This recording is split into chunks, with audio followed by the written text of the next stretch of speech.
free matches akese ba so enu ane de beba so ene na ma real transfers nim na me de updates ni details ne kakra etimi e de aba kenenra e wo UEFA Nations League semi-final Germany lose 2-1 against Portugal e one nation so mu koshia Germany a omo bre ansana ometimi a Germany national team no enti ade kronti enra ma Portugal fo ani je ni say the last time a Portugal German national team way back 2000 abra papa e friend say Sergio Conceição ebo hat-trick editi a Germany after 25 years after Portugal for etimi a German national team no enti almost show after 25 years na almost say qualified the UEFA Nations League final no e ka hu bi na ma Portugal for enra no mani age bebree by game na ye witness say no na e so clear say na Portugal for no e better as German national team Portugal show character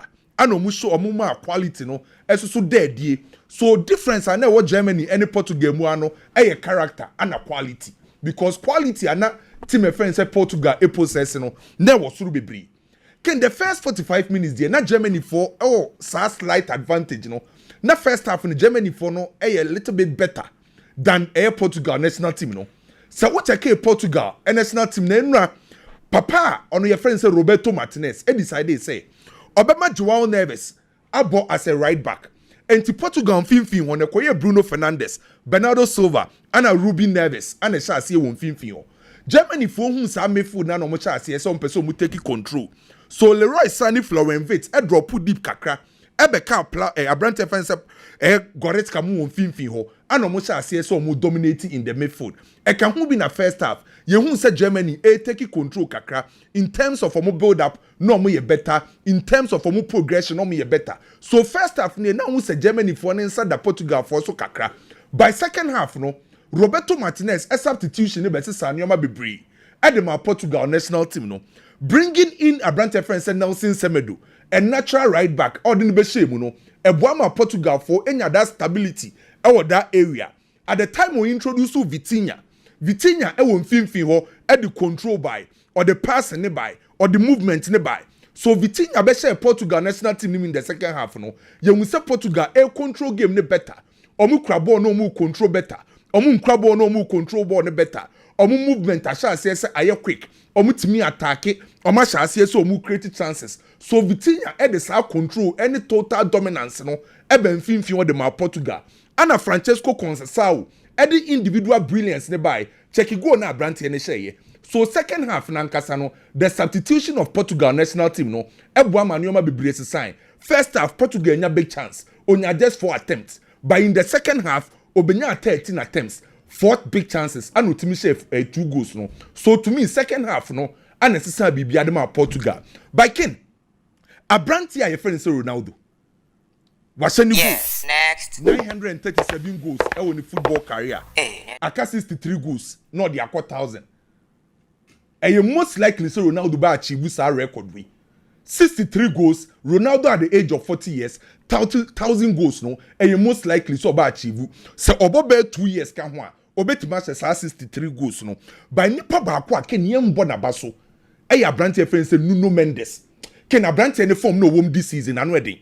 Nuno Mendes no osase as an attacking midfielder na onye defender ana echi omo convert ne be left back yehu left backs bi wo ho a omo no defensively omo very solid shobi te say Ashley Cole na ho den pa ye so be defend ofo obi te say Marcelo as a left back ojonye attacker na ho den wo ho than defending by Nuno Mendes ne de no ye attack a oteke ye defend or take or you be otimi invert otimi overlap otimi underlap oje ball na hwe ne ball carries hwe kwan ofa so opposite threat e offensive third oje ball no dey kwa hwe movement hwe sa movement a oni Bruno Fernandes ya go ne baye na nim say Nuno Mendes say oje ball no oye na adwen san kokko shooti ohwa no hu senior man Ronaldo so turn or say ene mamema senior man nse go ana o pass e ball de come Ronaldo to be honest with you Portugal Nuno Mendes guy no this season ye can left back some more from pa uyi top 2 a wanya one obey 2 Portugal qualify omo twa ye ne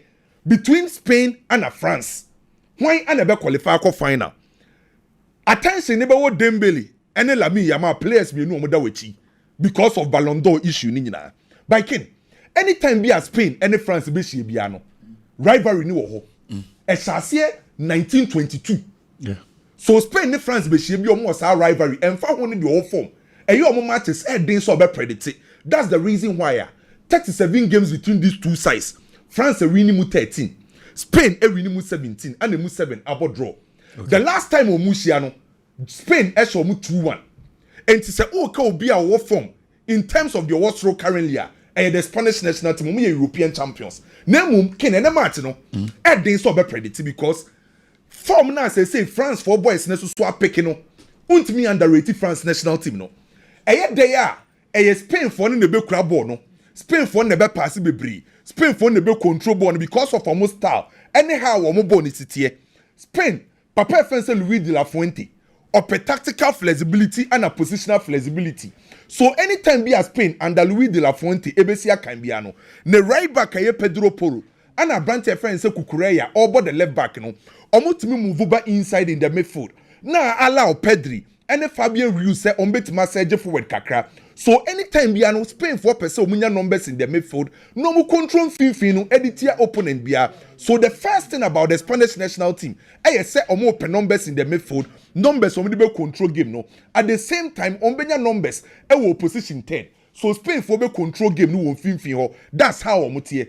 E to dem impokura na Kukureya. Any brand friend say Pedro Porro no, ebe join the attack no. Now Oma make sure say Lamine Yamal and Nico Williams akati inside. So Spain for no ebe try say ye control game no, yen control fin ho, offensive third yenya numbers na be ko dia mo. By Ken France for ball no, omo hwe say ye be passing football. Ye be champagne football. France ball ni ye direct because omo runners e wo many more. Mbappe e ye runner, Doué e ye runner, Dembele e ye runner. Michael Olise a runner. Omo midfielders no me mechanical midfielders. Abrante e friend say Koni ene Adran Rabiot. Omo mbeje ball na do omo ti say Pedri. Omo je ball na no. Omo hwe player all running. Enti game back kwa two teams ni na like no attack na no ehye. Well, France attack na no ehye. Spain attack na no ehye. So eba sa na individual brilliance no ana be ye adwuma.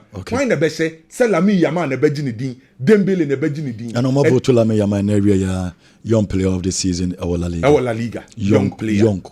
Enti the Ekeka ko the best player. Because they say the young okra na onina me the 12 Ken we dey ma memo transfers ne so ma. Okay. Mas Allegri aka akire AC Milan mpanyufo se opa Adran Rabiot. E wo AC Milan bo buku no. AC4 enya Luka Modric. This season mo mbo Europe. Next season person mo qualify by Europe. Ana coach ni say ope players are omo experience on betima bo omo. Na Adran Rabiot no one na ye adwuma e wo Juventus Spain. Enti AC4 ne nkofa ne mbra. Problem e wo ho ne ye say AC Milan embo Europe. Adran Rabiot the Olympic Duma say a qualify for UEFA Champions League. Or just 6.4 million euros e wo Olympic Duma say or the highest paid player ho. Oko AC Milan na omo highest paid player so e Rafael or this 6.4. Oba is kanu AC Milan intimi ntua by coach ne say opa Branty a friend say Adran Rabiot. Arsenal Abraham so mo pe Aston Villa for attacker Morgan Rogers. Morgan Rogers. Arsenal Abraham. The only attacking midfielder currently Arsenal for rely on Martin Odegaard. Arteta say this season Abraham no or person man attack on yeshe. Sen attack obetima yeshe. I also onya players are every position biano on betimenya 2-2-2 or more option ho. So the attacking midfield role Morgan Rogers a player ba kwa Arsenal for any abrese on ba ko fa sa Branty no. So what check your Branty any this season na the numbers enye bad. 14 goals, 15 assists in all competition. Arsenal for going for Morgan Rogers. Antonio Conte wa Napoli. Or say Chaloba from Chelsea. Chelsea defender Chaloba. Antonio Conte wa Napoli or head coach. Or say De Laurentiis enkofa Chaloba enfa nimbra. Chaloba enya the first game wa Chelsea na and Antonio Conte. Say anopano de betu dwa Chelsea Kukureya. Caicedo, Kopama and Enzo Fernandez. Omo nkwa no me untouchable say wa Chelsea. Obi etimi ko eno an Antonio Conte say opa Branty friend say Chaloba. Ento hian we anim ho ekire ho. Say or the Scott McTominay aba afa or the Billy Gilmour aba afa the Brana eba. Other guys no ho into opa Chaloba e wo Napoli for next season. Barcelona after say omo try so many players ni bi di aba no. Barca see 8 players e be free bobo ko nim. 8. Na 8 players no mo hwe say on beton mo Eskom benya no 30 million euros no be generate. And no 30 million. 30 million. As on more from. Our from pioneer players omumu. Okay. And as 8 players ne kwa. Eska on bet to omu weight bill ne so no 20 million euros. Omu weight bill ne so. Na players no Ansu Fati oko. Pau Victor Dinwum, Iñaki Peña, Ora Romeo, Christiansen din wo list nim. Ena yem wa kaka. Christiansen. Ni din wo list nim. Na adekronti a omu hia se ska ne yese. E wo se omu timi generate 10 million euros for financial fair play na timi amaki sure say omu goalkeeper omenya no one Garcia etimi a register. Enti Barca betima register one Garcia. E wo se omu timi nya 10 million euros. E wo sa financial fair play no so. Enti omu try say 8 players emu betima generate 30 million euros. Na salary no 20 million euros eso ate. Na me no ka say Chelsea said the new offer come Brighton. Joao Pedro. Yes. Chelsea said the new offer come Brighton. First offer no Brighton for anje. Second offer no Chelsea see 50 million euros, 50 million pounds plus a player loan. Okay. And to me 50 million pounds ne kono. Omo say tebiri omo player ba ko di ama Brighton say onkobo loan e wo Brighton. Na no me konti a Chelsea ni average Joao Pedro no so. Chelsea for season na ekwa we Premier League no. Teams omo create big chances. One a Liverpool 112 big chances. Do otosu mienu ye Chelsea. Onya 93 big chances. By which big chances omo tosu mienu na ko hwe omo share goals na omo tosu 7th. Ente what's that? Joao Pedro nim goals sir. On the numbers 10 goals, 6 assists. 10 goals. 6 assists. Inti omo peno. Se dila baba inti Joao Pedro so inti new bid no Chelsea ede akọ. Robertis Eko Manchester United omo try say Anthony die number solve. Ama Anthony agent Luis Conte. Ewo Manchester so e omo try some be solve Anthony die no. Ken unim say Diego Pablo Simeone. Aka che Atletico Madrid say omo nko tabiri Anthony mbra Atletico Madrid. Na Brandt ne ba Spain die wa be ye no. Obehia so obesi akan wo Wanda Metropolitano. Inti Atletico Madrid for so ba wrem for Brandt e friend say Anthony. Medima no si no. Ma mi nko wie wo ankasa wadamfo Jose. Team e friend say Fenerbahce ene Spurs e negotiate for Bissouma. Jose si ope Bissouma e wo mfimfin ho. Next season e wo Tukai Turkey League nim. Na omo ye negotiation na minim die si was Spurs. Ana Spurs mpanyimfo aka che Fenerbahce for say ye negotiate on Bissouma na mo mpa Richarlison. Enti Spurs won ankasa epese Fenerbahce sa fa Richarlison. Eka Bissouma ho. Enti omo se ni nyina be gina Jose so. Se Jose ka so be hia Richarlison dia on be negotiate. Obi obo Brazil number 9 na ye de na to obi so sa no. Enti se die. Bissouma ana Brandt Bissouma ana Richarlison. Se Fenerbahce ni ehwe so betima kopie ma. They say career asensem na sesen. Se die. Me hu picture bi ana as baby onam no obedwen say airport. Na say Madrid for si bo say no. Che zana a old picture. But you say be aka Real Madrid beti ane Benfica beti ase. On say Benfica de Costa de wakasa onu ni sika se mo mfa ndi agro. And so who say who bibi say ya na ayo say oyeden. Okoye medical. Picture we time na no nkwada na. No nkwada no ni. What you say? What do say? Play bi any team do so bi any bobo. No comments. Trust me. No comments. Na sane ma we kra na ya na I wonder say. No Carrera si die. Anya na wo be your story say Manchester for per left back. Where is so Manchester player? Omo ko fa no e. Ozo mpe ono nko. Anya ono na mpe man you know. I just don't get some of these things. Okay. Where only board check Patrick Dugu. Where are they Chendugu? Na we jai na Manchester United coach say me ko per left back. Now we so ho. Wow player ho say me mpe no akọ chase ka for Patrick Dugu. What's one my boy na come Madrid. Still who go so say me per left back. What is that? CR7 goal no. Ken I don't know go for your outside. CR7 goal ni die. Oh hu say hu die. Me come no crepa dia. You wait for 45 for. Say omo mama nje van dibio. Or the line Maya. It depended your mom. Hey, now saying you must draw line no. I am beginning to suspect say Ken say the problem is not the VAR. The problem is the people behind the bar. Nipa na etse computer na echi no omu nye clear offside omu nya ntro no mu twa line no omu twa chia na me ba Kent give me the line per line ma me na wow she line bi omu draw the aba na picture keep on rotating it the picture ne line no line it is straight we line straight line me pa cho question obi sa from this line they say oh they be the other one question obi sa they say the kick of the player inti ye dey na check ye the foot of the player na check and then the way on the ball na check yeah no the ball na check me ba cho kwa me picture na me the on the ball na draw line but I say the foot of the player who had the pass say na nine the kokromoti no me ba cho an well the ball na check what you say crown pa we there crown no ma boy shame hey football here na say there mu wi bi shame o mo referees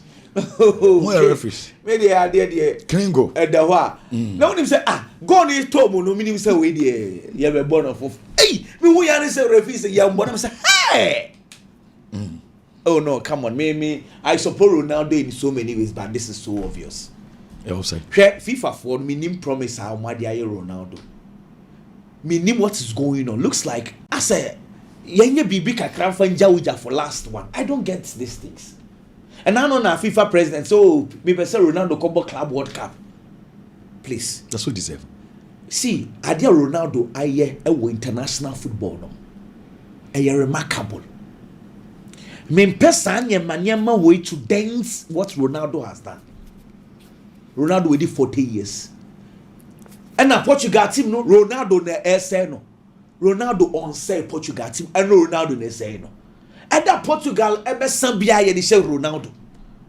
and that Portugal be ya de bia no mapo before fraud ya hye no coach na ogina Portugal bench no Roberto Martinez the money was from too much ben no hwe second half no name oye it was because Germany were tired and one saw the players ni begugu mu ana mo bobol point ni say team we sa wonya team bi na ohihye wo midfield emawa na who are the same players e one team mu a you just carry them now do mo aba be team let me give you one example Spain ebe Euro 2008 because Barcelona had given Luis Aragonés omo Iniesta momo Javi.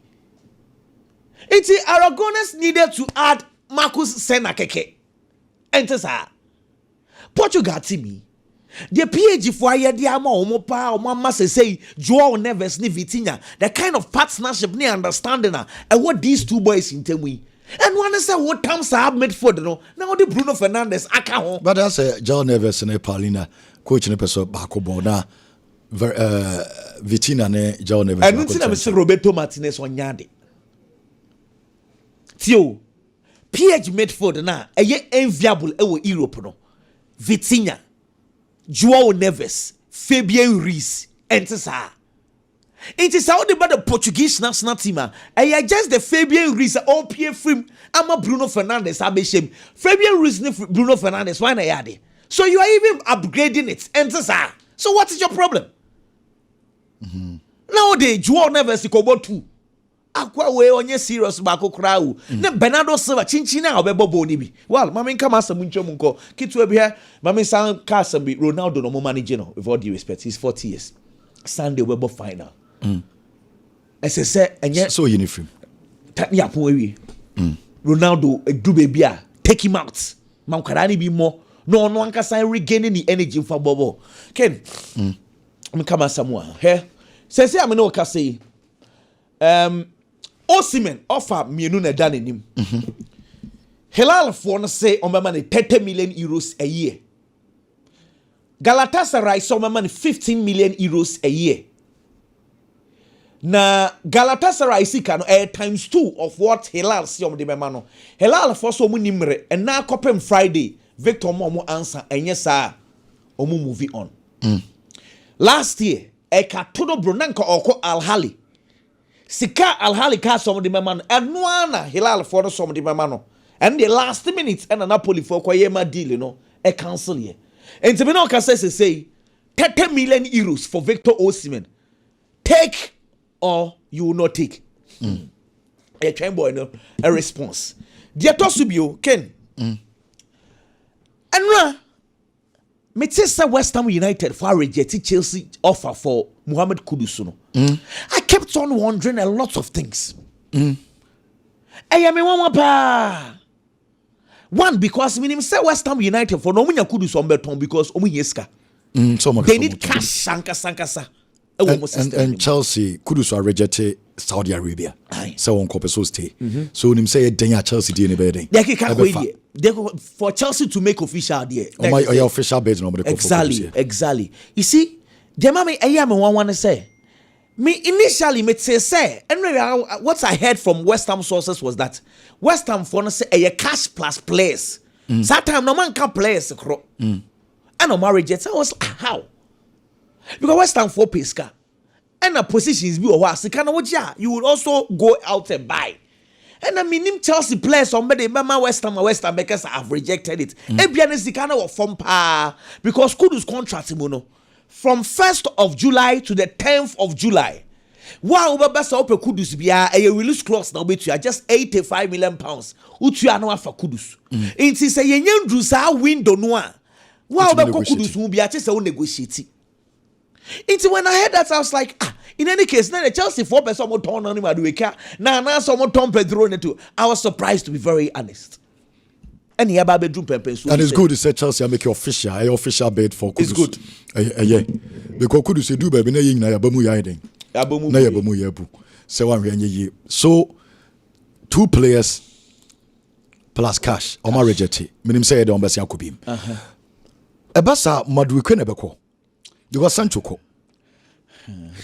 Madueke na say Pedro Neto ba. Debi Pedro Neto dey say oye player kese. And some and also say he Mudrik e dey feel list no so. Okay, yeah, Mudrik be free because he agene Jesse. Exactly. Agene Jesse number. Because Chelsea for minimum some pe Jimmy Guinness.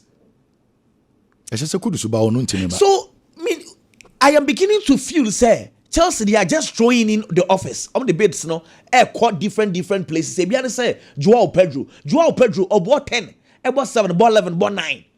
If you say Joao Pedro will throw in bid for Brighton. I'm trying to understand what Chelsea want to do, but clearly, as I won't throw in offers and they take. They loan you out. Now, for that, I think it is more of a business conversation Chelsea are trying to do more than football conversations. But my interest has gone in the say. I would love Kudus to play for big club. Maybe I make a second. With all due respect, you're Ghana players, don't do na so. Teams no more. But the big necessary Ghana player being a big club. It's a party. Why you? Who say embarrassing pa?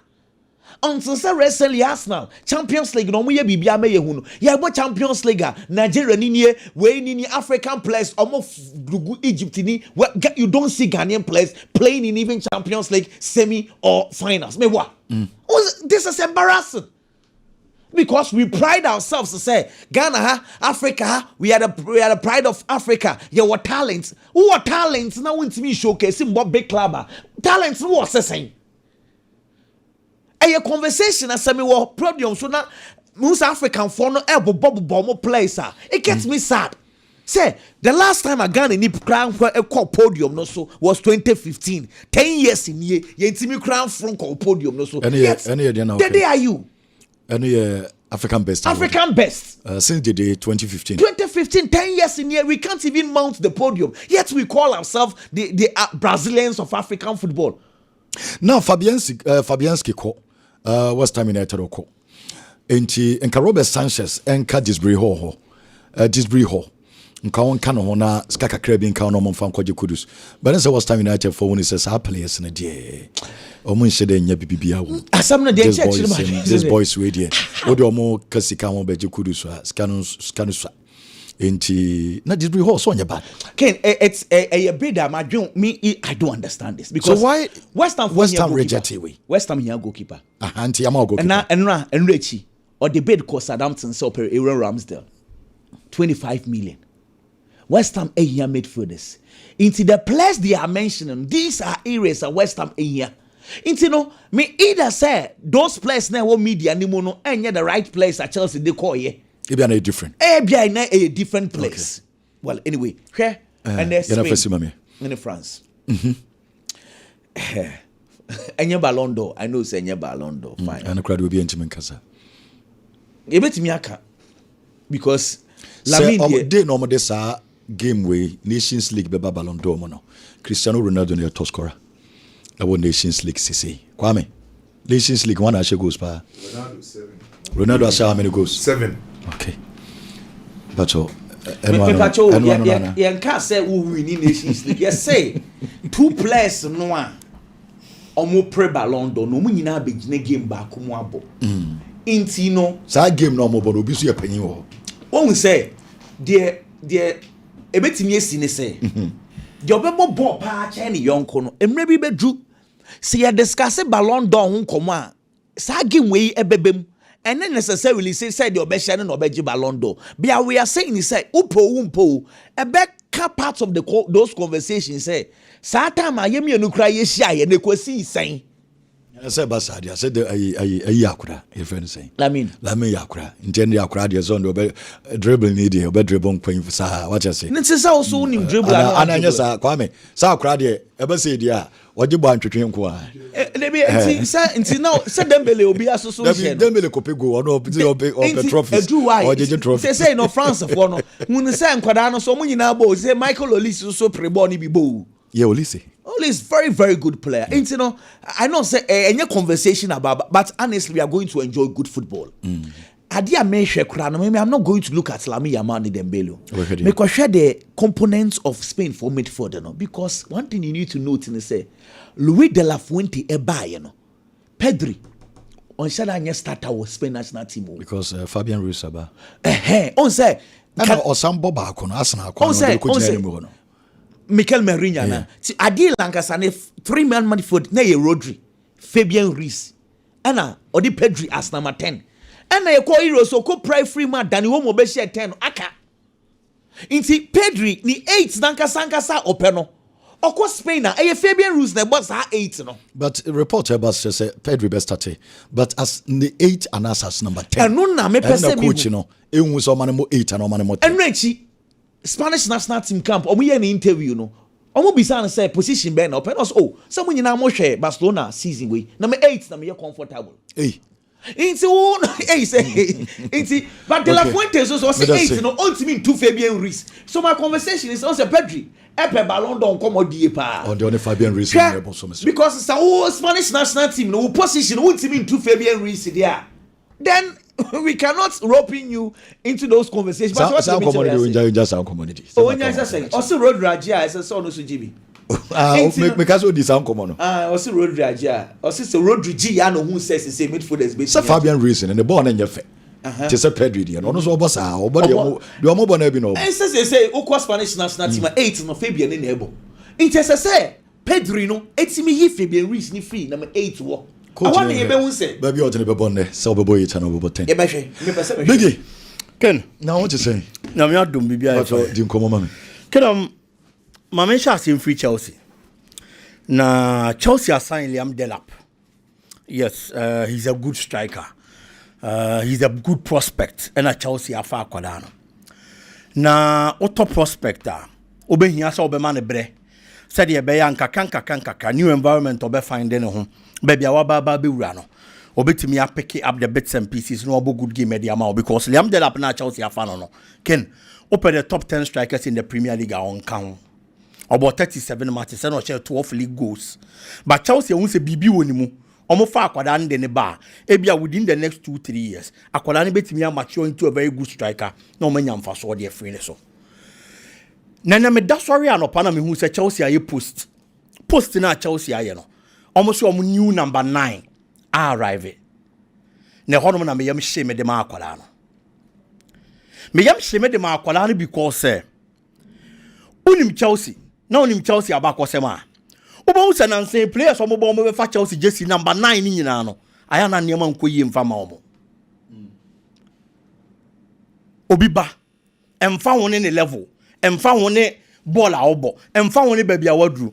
Once the person picks the number 9 jersey with Chelsea, na niema hyase se ejiegu e de ama player kro no enti se wobusu ani ni Liam Delap wadamfo ni Liam Delap wo ye Chelsea supporter e wo se sabre mo hyase se mo bompa ye de ama akola no se de be ye obe succeed ken de enti ameka sa ne se me ma few examples of certain players o ma ba join the Chelsea bo boko no no mo be fa the number 9 jersey na niema nkon kan amfa ma mo Chelsea ko fa akola bi efri Argentina na efri ni Di Stefano ken Di Santo sorry akwara na ba Chelsea no sa season na wa born ho modi amane ma akoye di ama akola na bebre joining Chelsea no about 17 matches and wa 12 goals e won the league mo and o de ba be rua Chelsea bo boko no Di Santo ba Chelsea no ken and obeje the number 9 jersey akwara na friend the new Maradona e wa Argentina at that time around 2008 Chelsea to akwara na 3.4 million pounds so we calculate the time value of money abanea na ya akwara na bo den pa but obefa Chelsea jersey no na niema ma ye den di ama no obo 16 matches e wo Chelsea team ni mu akwara na ntimi anhye 1 goal kra eno ne nkonkoda eni na mu na Chelsea kokofa Gonzalo Higuain de ne bae Gonzalo Higuain from Juventus and Oberu Chelsea big player big level big status wababa be Chelsea bo boko ni mu sometimes Chelsea were problems for money mo people were expecting say bana wabana obaba be sesa niema de ama Chelsea na niema konkan wani mu honom ye wie na Gonzalo Higuain so about 19 matches de ama Chelsea no wa just 5 goals such a big player and omontimi antoalo ne so no ma brante ne koye Obama young ba be remu wa Chelsea from Barcelona Chelsea ko turn around 10 million pounds kino no so bae a player no abo Premier League agi goal campaign Chelsea supporters ne felt to say bana Obama dey he's one person who knows the terrain etu Obaba be remu a enema be kon kind the man wo Chelsea animu ho Obama young so ba be remu obefa the number 9 jersey wo Chelsea obebo 21 matches ewi ase no wa 3 goals pe and the ama Chelsea bo boko no Romelu Lukaku by the second coming he was bought around 75 million pounds kino obebo 58 matches the dem Chelsea o she only 15 goals after picking up the number 9 jersey and Morata by Morata be bought 72 games and the Chelsea was just 24 Morata crampo there onu later or realize say number 9 jersey na man for kan 170 ana so after one season Morata nem penifo di nkomo say number 9 o mpebium omo man jersey number 29 and Morata sesa the jersey number e was Chelsea and so still near man sesa the biggest of it all a player friend is Fernando Torres good striker no I establishing who Premier League anymore or the record fee from Liverpool British record fee that they buy Chelsea 50 million pounds at that time can buy you know and your man can from Fernando Torres or be 172 matches or she only 45 goals and they match Chelsea boko no and among all these strikers amabo mudin Di Santo and America say no a young player na only known and maybe Liam Delap status ebe bro ne there so but omo maka ni nyina Alvaro Morata Obama Young, Gonzalo Higuain. These players are no more yet top notch. Fernando Torres mo no more establish your mo a chair branch and friend is Liam Delap. But picking the Chelsea number 9 jersey and the man conquer and farmer players way until Liam Delap says yeah if we nekwe jersey number now afano psychologically spiritually physically a branch and chance yes wo ye ne ho adwuma and yes sir a bad day the amano e wo Chelsea bobo ni mo ken Manchester United oh yes story be say United kwa akope goalkeeper na goalkeeper na United kwa akope no enyo obi asa Emiliano Martinez dibu and Manchester United decided to make akofa na ba me sure say Manchester United supporters ewie ya obi o tie dwumadi ni bia o te sa story we no eni je kese na be ba be hye na komam because Manchester United biggest problem for seasons now has been the goalkeeping department. Andre Onana semenye nene ye baba beka. It is also sorry now to say Man United coach, the technical team, I decided to make a goalkeeper friend Emiliano Martinez. May assure say when he beje because goalkeeper not prove it beyond reasonable doubt. Hey, he's a good goalkeeper. Team will be obekomu bia no betimi abon ho modern. Oba Premier League ni mu. Obi be make case say Arsenal near man shada nkonkai. That is very true. But even the start to Arsenal company was very good. The first 8 matches, no one keeping 7 clean sheets. And the Arsenal but eventually, for whatever reasons, and a goalkeeper ni few, and or joining Aston Villa. Or joining Aston Villa, he has never looked back. Yakobo 2022 World Cup. He was the man of the Argentina World Cup, no? And he was the best goalkeeper in the World Cup. Since then, Waji FIFA best goalkeeper. Wagene twice. The Lev Yashin Trophy. I Ballon d'Or. I my best goalkeepers. We are say Wagene twice. Until watch beyond reasonable doubt, say he's a good goalkeeper. Manchester United yana ebe buomo. But in common supporters ni BD. About the age. Can I feel at the age of 32? When you I was saying Kasami Manchester United, they share other young goalkeepers. They say Cavalier Zion Suzuki young goalkeepers around 22, 23. No more mefa goal post. But so what the Premier League nechi? No what the Manchester United nechi? There is a precedent that there are other goalkeepers. No more experience, no more aged. But in the Premier League they succeeded. Oberkai Brad Friday for Tottenham. Jens Lehmann for Arsenal, Max Schwarzer for Fulham. These are all goalkeepers. I know more than 32, 33, 34. Echo. But in the Premier League, no more consistent with good performances. Manchester United and Ankasa, there is a case study. After Peter Schmeichel, Manchester United best goalkeeper Kenny Ebisawa Obeka Sehoya. Obeka Edwin van der Sar. But Edwin van der Sar as a goalkeeper, Manchester United they turn no 34 years from Fulham. And a Manchester United turn and then a buy. Obe spending 6 quality years for Manchester United at the age of 40 in 2011 and all free Manchester United team. Even at the age of 40, all free Manchester, he was still Manchester United's number 1. I know yeah best goalkeeper Premier League. The Manchester United edge the English Premier League and Sana Oko. It's Emiliano Martinez. Goalkeepers most of the time are different from outfield players. The more they grow, the better they get. Any experience, And I believe the age and the factor. Per the watch, he's a quality goalkeeper out of Manchester United based on the precedent. Well, Messia Ba, Sisia Biggie, na Mababa Twaso, Yesia, Kwekwa Meba, Sisia, Mameko commercial break him.